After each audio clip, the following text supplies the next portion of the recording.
Hello friends, you are welcome to my YouTube channel JK Academy India. In this video, we will see the working principle, construction and other parameters of three-phase AC induction motor.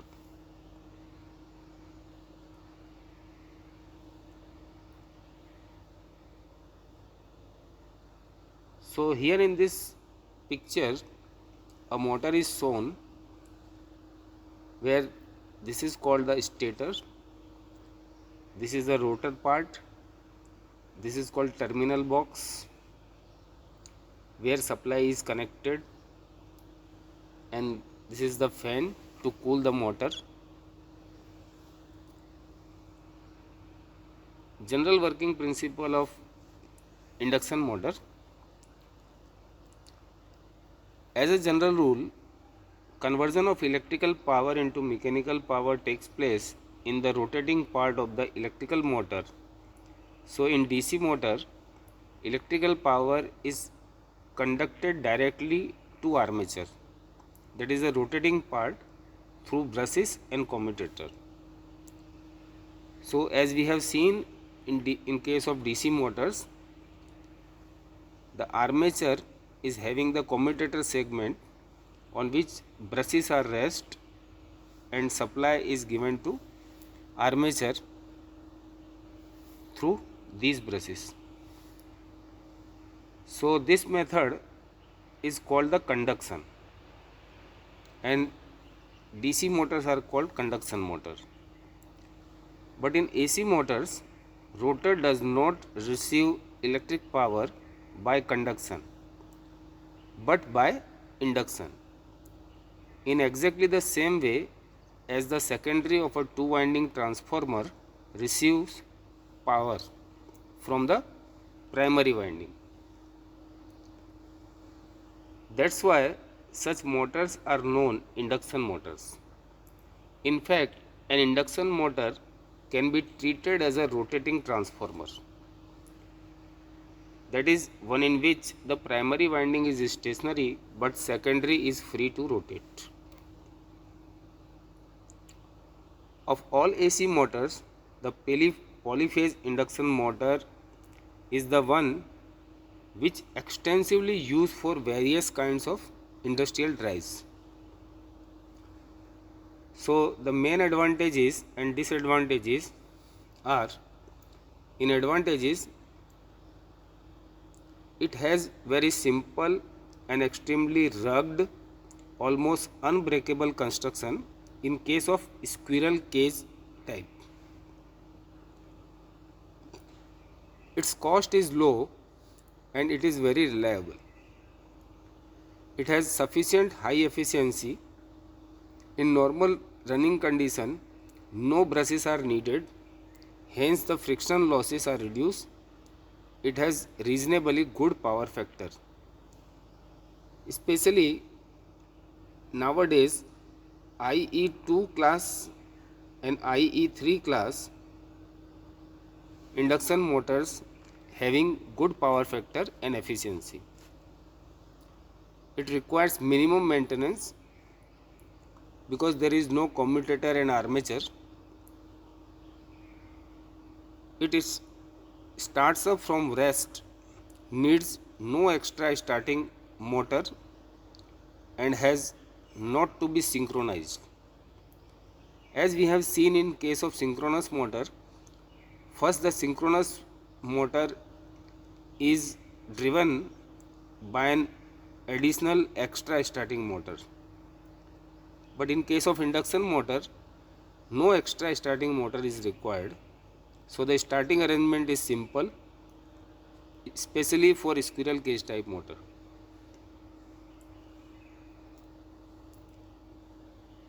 Disadvantage is its speed cannot be varied without sacrificing some of its efficiency. But this statement is not true or correct, because nowadays the AC induction motors can be run at low speed using variable frequency drive in which V by F is kept constant. So if we are running AC induction motor at reduced speed or frequency of the rated speed, then to keep this voltage constant, this V by F factor constant, the applied voltage V will reduce. So ultimately there is a power saving in case of induction motor running at lower speed and using variable frequency drive. Just like DC shunt motor, its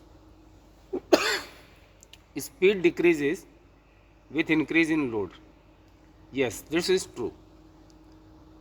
Its starting torque is somewhat inferior to DC shunt motor.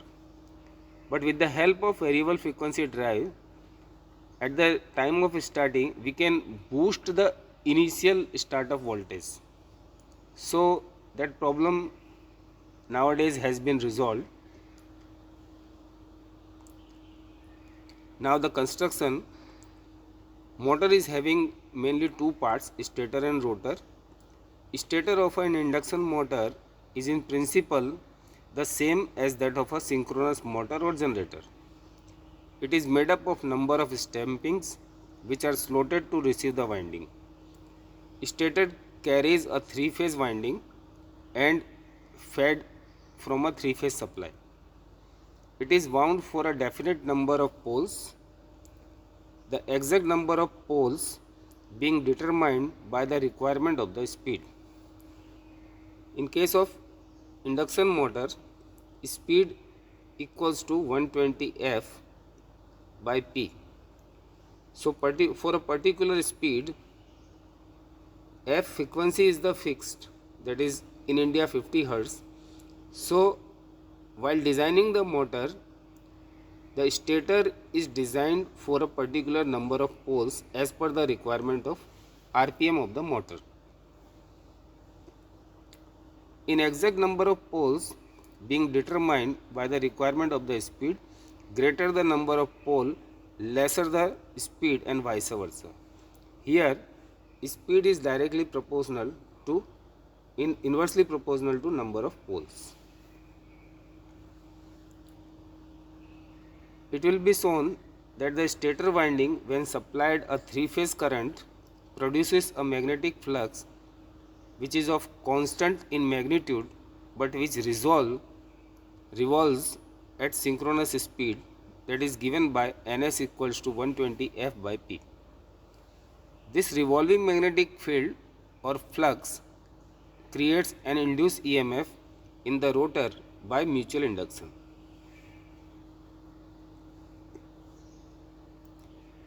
So in the picture, a stator is shown having the winding inside the slot, and these are the terminals taken out to the terminal box to feed the three-phase power supply. This is the rotor shown here, and this is the stator.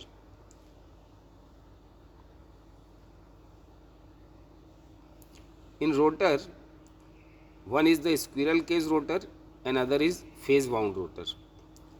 Now in squirrel cage motor, 90% of the induction motor are squirrel cage type, because this type of rotor has simplest and most rugged construction imaginable and almost indestructible. Rotor consists of a cylindrical laminated core with parallel slots for carrying the rotor conductors, which it should be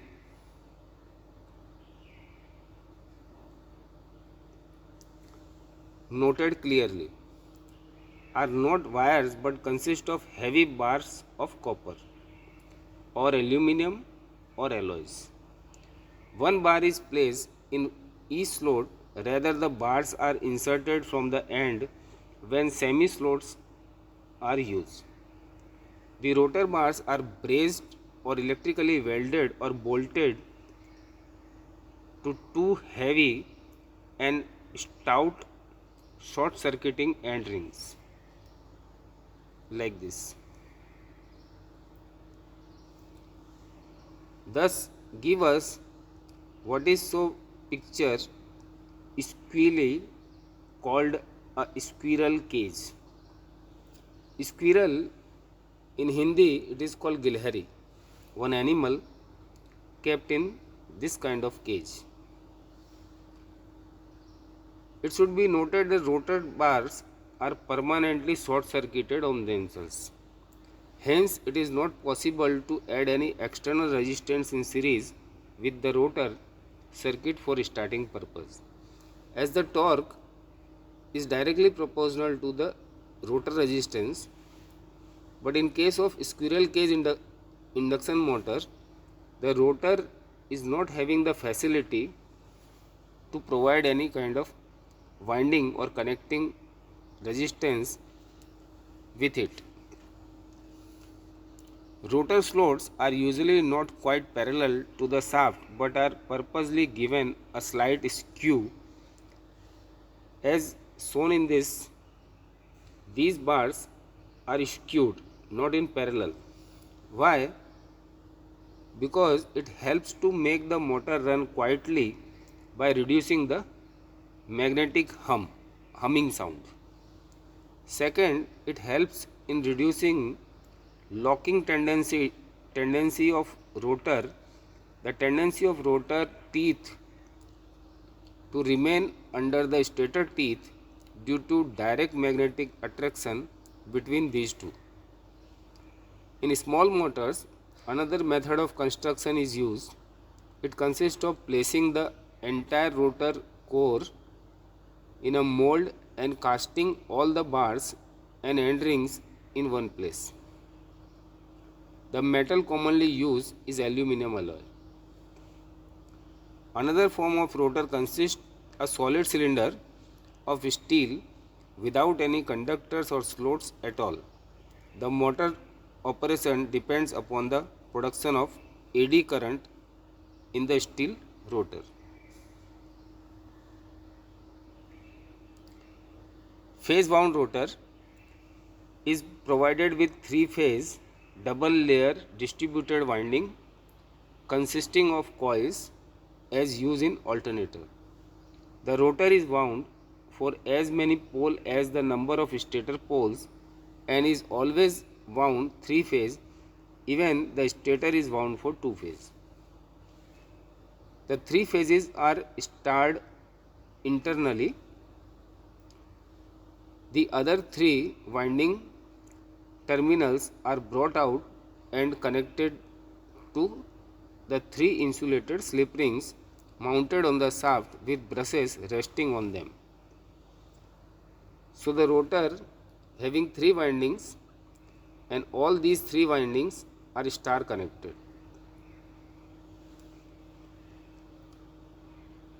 This is called star connection. These three brushes are further externally connected to a three-phase star connected rheostat. This makes possible the introduction of an additional resistor in the rotor circuit during the starting period for increasing the starting torque of the motor. So these are the slip rings shown here. What is done? An additional resistance which is also star connected is connected with these windings through slip rings. So at the time of starting, this rotor resistance comes in picture and torque can be boosted, starting torque. For changing its speed torque current characteristics, when running under normal condition, the slip rings are automatically short circuited by means of a metal collar which is pushed along the shaft and connects all the rings together. The brushes are automatically lifted from the slip rings to reduce the frictional losses and wear and tear. Hence, it is seen that under normal running condition, The wound rotor is short circuited on itself just like the squirrel cage rotor.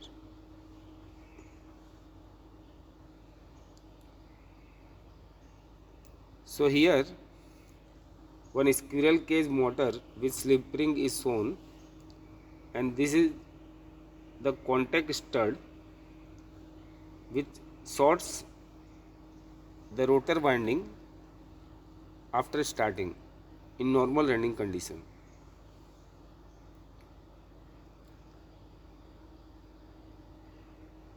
This is a longitudinal section of a three-phase induction motor showing various parts of the motor.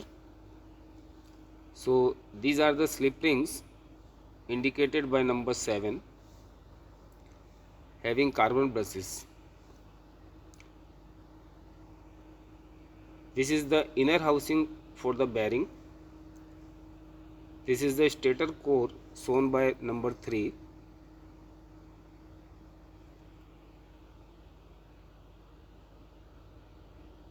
And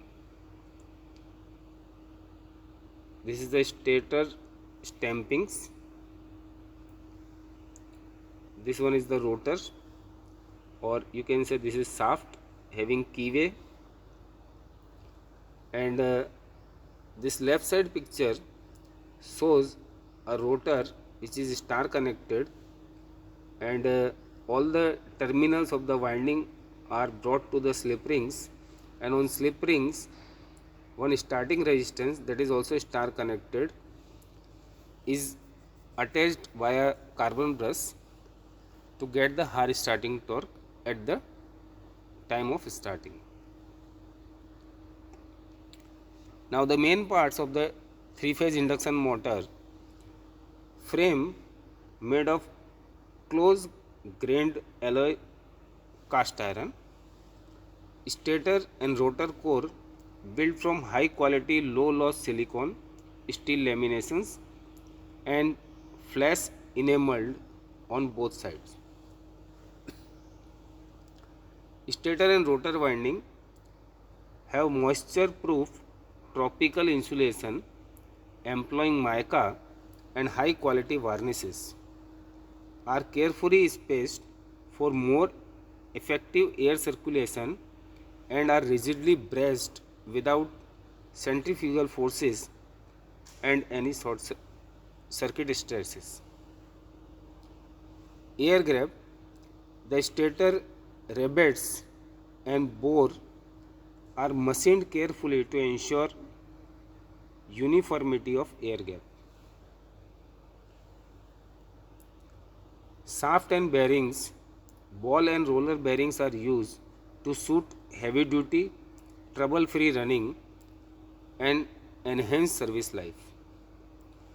Fans: light aluminum fans are used for adequate circulation of cooling and are securely keyed on the rotor shaft. Slip rings and its enclosures: slip rings are made of high quality phosphor bronze and are of molded construction.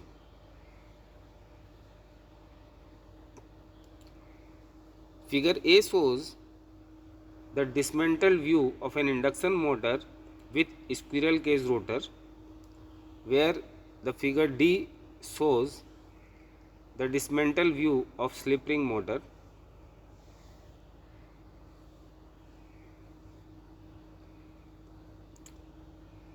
Now, how the flux produced in three-phase induction motor?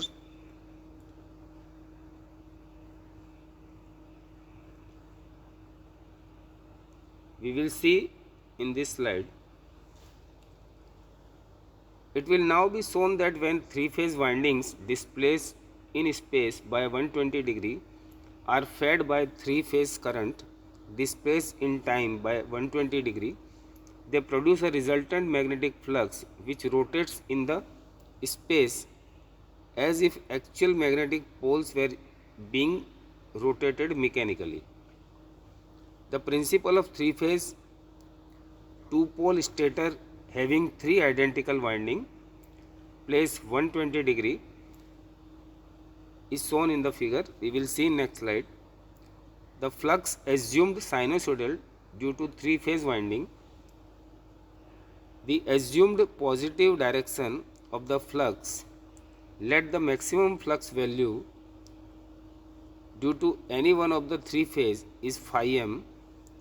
The resultant flux phi r at any instant given by the vector sum of the flux produces individually phi 1, phi 2 and phi 3 due to three phases. We will consider the value of phi r resultant flux at 4 instant, that is nothing but the 1/6th time period apart corresponding to points marked 0, 1, 2 and 3.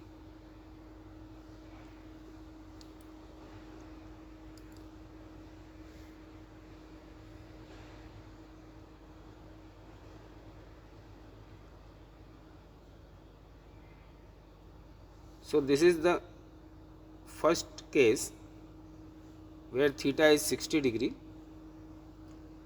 Here is the second when theta is 120 degree, and at 3 theta is 180 degree.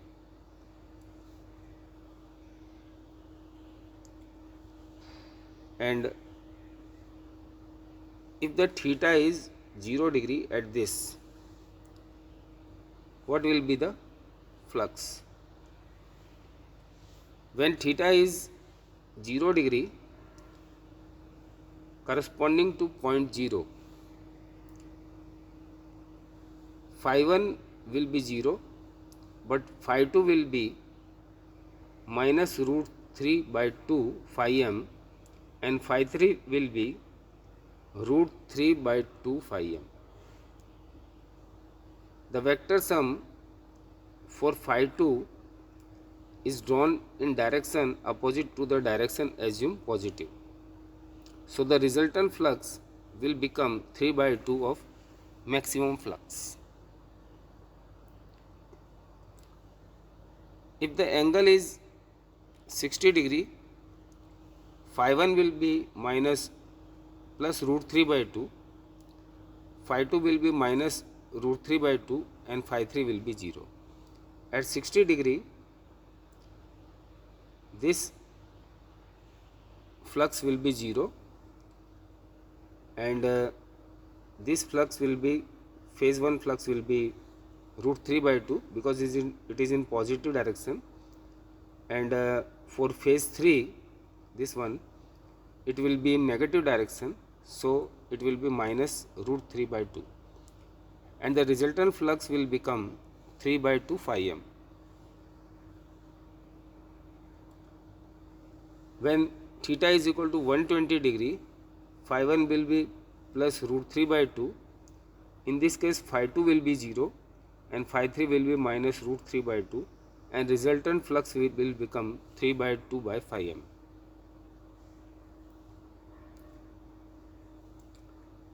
When theta equals to 180 degree, phi 1 will be 0 again, phi 2 will be root 3 by 2, phi 3 will be minus root 3 by 2, and the total sum or the resultant flux at an angle 180 degree will also become 3 by 2 maximum flux. Here some phasor diagram are shown. For 60 degree, this is the resultant flux of phi 2 and this is phi 3, and the resultant flux will be 1.5 times of phi m at 0 degree. At 60 degree, it will also be 1.5 times. At minus 60 degree, 120 degree, it is again 1.5 times of maximum flux, and at 180 degree, it is also 1.5 times of maximum flux. So the resultant flux of constant value 3 by 2 phi m or 1.5 times of the maximum value of the flux due to any phase. The resultant flux rotates around the stator at a synchronous speed given by this equation.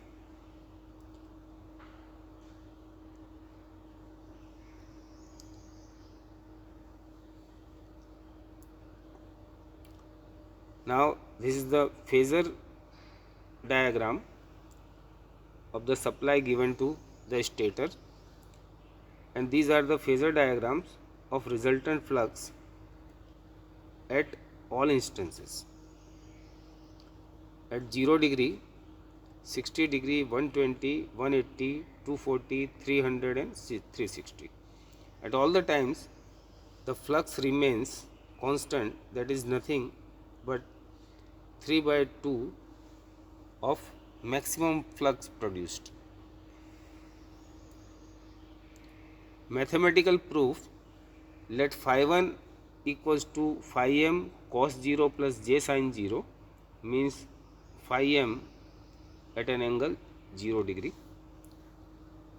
Phi 2 equals to cos 240 plus j sin 240. We can say that phi 2 at an angle of minus 120, and in this case phi 3 will be phi m at an angle of 120 degree. So by adding we will get the resultant flux 3 by 2 phi m sin omega t plus cos omega t. So at any angle this value will be 3 by 2 phi m at an angle of 90 degree. Constant magnitude does not change with time.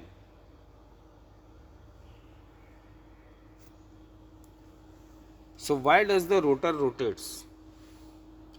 The reason why the rotor of an induction motor is set into rotation when three-phase stator winding are fed by a three-phase supply, as seen from previous slide, a magnetic flux of constant magnitude produced, but rotating at synchronous speed is set up.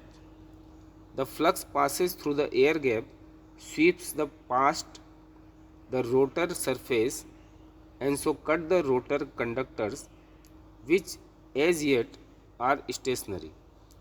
Due to relative speed between the rotating flux and the stationary conductors, an EMF is induced in latter. According to Faraday's law of electromagnetic induction, the frequency of induced EMF is in same as supply frequency. Its magnitude is proportional to the relative velocity between the flux and the conductors, and its direction is given by Fleming's right-hand rule. Since the rotor bars are conductors form a closed circuit, rotor current is produced whose direction as given by Lenge's law, in such as to oppose the very cause producing it. In this case, the cause which produces the rotor current is relative velocity between the rotating flux of the stator and the stationary rotor conductors. Hence, to reduce the relative speed, rotor starts running in the same direction as that of flux and tries to catch up with the rotating flux.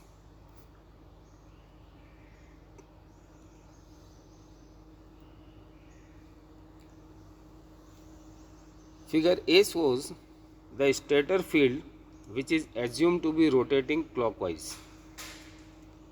The relative motion of the rotor with respect to the stator is anti-clockwise. By applying right-hand rule, the direction of the induced EMF in the rotor is found to be outwards. Hence, the direction of the flux due to the rotor alone, as shown in this figure. Now, by applying the left-hand rule or by the effect of combined field, this one, it is clear that rotor conductors experience a force tending to rotate them in clockwise direction. Hence, the rotor is set into rotation in the same direction as that of the stator's flux or the field.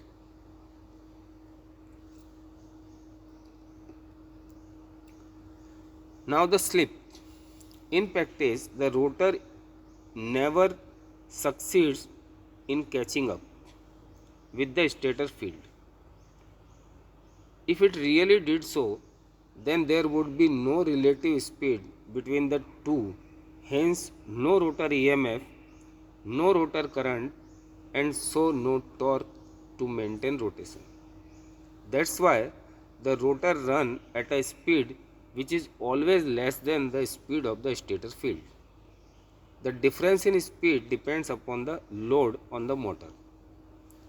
The difference between the synchronous speed and the actual speed of the stator is known as slip.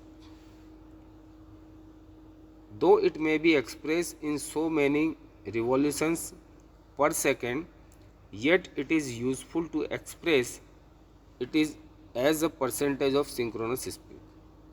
Actually, the term slip is descriptive of the way in which the rotor slips back from synchronism. Therefore, the percentage slip will be ns minus n upon ns into 100. Sometimes ns minus n is called the slip speed. Obviously, rotor speed is n, that is ns bracket 1 minus s. It may be kept in mind the revolving flux in rotating synchronously relative to stator, but a slip speed relative to rotor.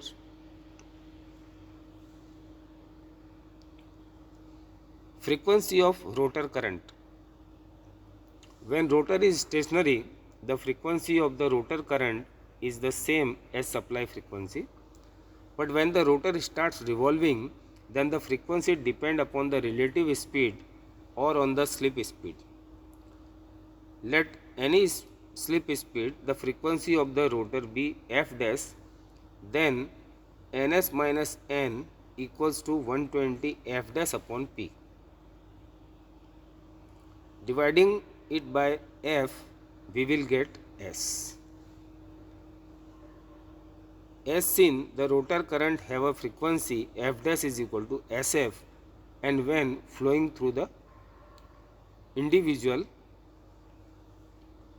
phases of rotor winding, give rise to rotor magnetic field. These individual rotor magnetic fields produce a combined rotating magnetic field, and speed will be s into ns, where n is the running speed with respect to the space. Speed of rotor field in space equals to speed of the rotor magnetic field relative to motor, speed of the rotor relative to space. So this will finally become ns. It means that no matter what the value of slip, rotor current and stator currents each produce a sinusoidally distributed magnetic field of constant magnitude and constant space speed of ns. In other words, both the rotor and stator fields rotate synchronously, which means that they are stationary with respect to each other. These two synchronously rotating magnetic fields in fact superimpose on each other and give rise to actually existing rotating magnetic field, which corresponds to the magnetizing current and of the stator winding. So in this video we have discussed the construction, working principle, flux produced in three-phase induction motor, synchronous speed, rotor slip, etc. So thanks for watching. We will meet in next video. Take care and goodbye.